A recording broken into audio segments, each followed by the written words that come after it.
does it mean to romanticize one's life?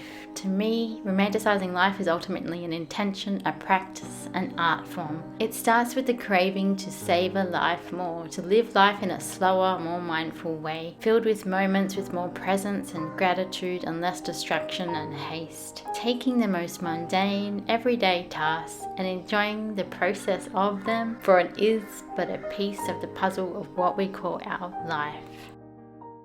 Welcome back to my channel, or if you're just meeting me for the first time, hi, my name's Bianca.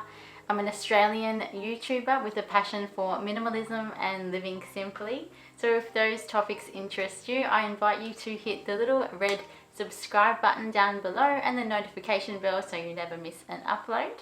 And now let's go ahead and get into 10 ways how to romanticize your life more.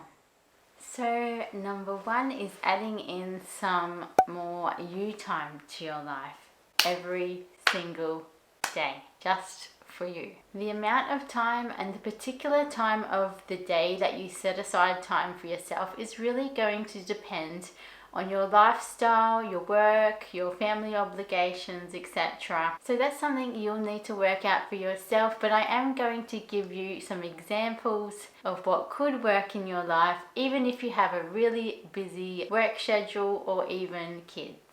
As we are discussing romanticizing your life, these are going to be more old school, vintage even, nostalgic you time activities. So think less about screen time and more about doing non-passive things that you enjoy. Some examples are reading, going for a walk, gardening, doing something creative like painting or drawing. Or it could be something really simple like just having a nice, warm, relaxing bath. The me time I personally make for myself every day, I choose reading. And the time that I fit this practice into my day is either first thing in the morning when I'm having my coffee, or if I don't fit that in my morning, I do it of an evening just before bed. I'll read a couple of chapters before I go to sleep. This modern society is very noisy, it's very busy, and I think it's so important for our mental health just to take time to create time, make time, schedule in time for ourselves. And it does take intention to make this happen. Even set an alarm on your phone if it's that hard for you to really remind yourself to take some care of yourself too, because you cannot pour from an empty cup. And number two is gratitude. Gratitude is one of the best ways to romanticize your life because it really helps you not take things for granted and look at what you have in your life and just appreciate what you have and the little things. I recently did a 30-day gratitude challenge, just something that I randomly thought of doing one day, where I uploaded an Instagram reel and a YouTube short every single day for 30 days and mentioned something I was grateful for. This taught me two major things. One, time goes very quickly. Those 30 days went by so quickly and much quicker than I thought they would, in a way that makes you think, oh my God, I really need to live life to the fullest and live every day like a huge, huge blessing. Because even though it may sound a little morbid, we are on this earth for a limited time, and I think that makes life even more special. And the second thing that the gratitude challenge taught me is to enjoy what I have in my life right now and be grateful for what I have in my life right now. Even though there are many things that I look forward to achieving and obtaining in the future, instead of thinking I'm only going to be happy when I fulfill or achieve those goals, it really made me think of what I should be grateful for today, what I have in my life right now. Instead of thinking I'm only going to be happy when I achieve that goal, have my dream home, have my dream organic veggie patch. If you struggle with being happy with what you have in your life right now, I highly encourage you to practice gratitude. You don't have to do a 30-day challenge. That was kind of insane. You could write it down. You could just practice it. I think what goes along with being grateful for what you have is also at the same time not comparing yourself to others, because as soon as you start comparing yourself to others, you take away that gratitude that you have for your own life. Number 3 is a fun one, and that is add in more scent to your life. This can be perfume, essential oils, scented candles, incense. Scent really does uplift the spirits and can be so beneficial to your mood and just make life feel more romantic. I love having an essential oil diffuser in the lounge room. It's just such a lovely thing to have, and especially when you're out all day and you come home and as soon as you open the door you're just hit with this beautiful essential oils. I have a small collection of perfumes now that I absolutely love and adore, and in the next couple of weeks, perhaps next week even, I'll be shooting a little minimalist perfume collection and reviews as well, so keep an eye out for that one. And number 4 is fresh flowers. I will say I did do a video recently where I mentioned I'm not buying flowers in 2024. I'm just trying to save some extra money this year. I think it goes without saying there's something just so romantic about having fresh flowers in the house. They look good and whenever you see them you just feel happy, and something I definitely miss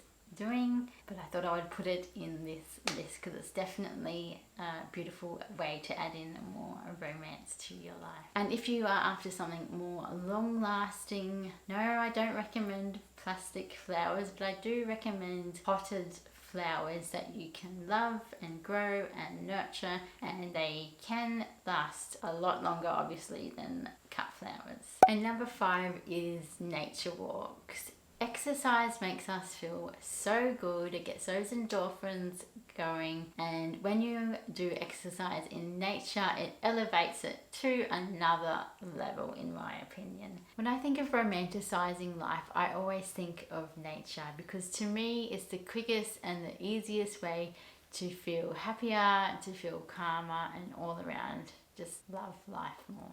If you ever go through a difficult time in life, I highly encourage you to step outside and take a nature walk, and you might be surprised how healing nature can be if you let it. And number 6 is more of a nostalgic, romantic thing perhaps, and that's puzzling. There is something so romantic and nostalgic about doing a puzzle.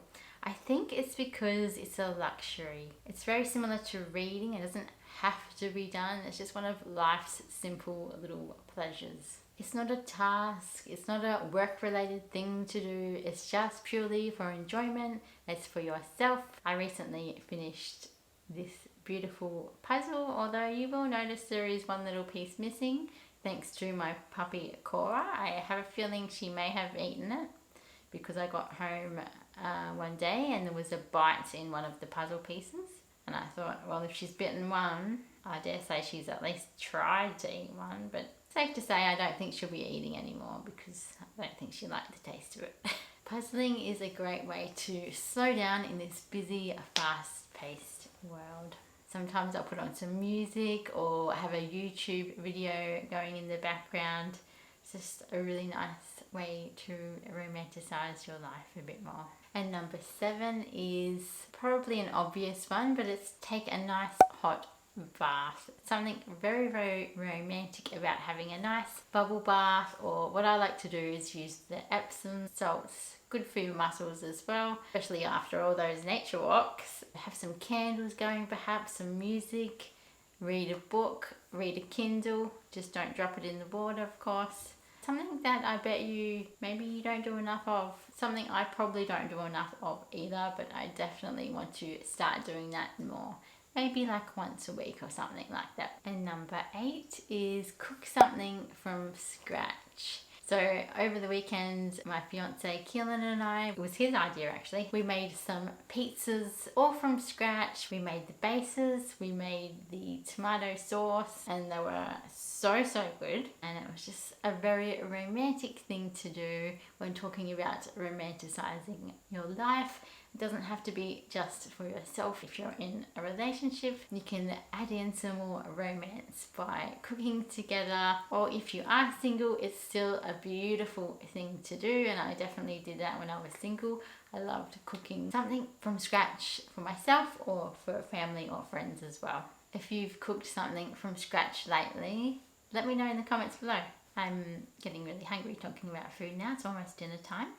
And number 9 is one of my favorites. Plan a trip away. It could be for a night or two, or it could be just a day trip. And this is something that we love doing. Every couple of weeks we will jump in the car and just take a day trip somewhere. Sometimes to places we've never been before, sometimes a little town or mountain side village we've never been to. If you like hiking, go to a new national park that you haven't been to before. I think that humans need to keep experiencing new things. There's something that is very primal about that, and it's exciting to see a new place, to go exploring. You might want to stop in at a cute little cafe, or even take a picnic perhaps and find a beautiful lookout or a park to just sit and enjoy and experience something completely new and have a bit of adventure. There's nothing more romantic than that. And number 10, if you're still here, let me know that you've made it to the end of the video. Thank you so much. Give me a little thumbs up. The 10th way you can romanticize your life is by taking little breaks through the day. We don't have to romanticize our life in a superficial way where it costs money or you have to go and do things. Romanticizing your life can be done for free every day in a couple of minutes. And it's really as simple as taking a few minutes out of your day, noticing the things around you, stepping outside, step out into your garden, on your balcony, look out the window, look at the birds, look at the sky, look at the colours, hear the sounds, be present. And this is a practice of being present. I think in stillness and in presence there is true romance.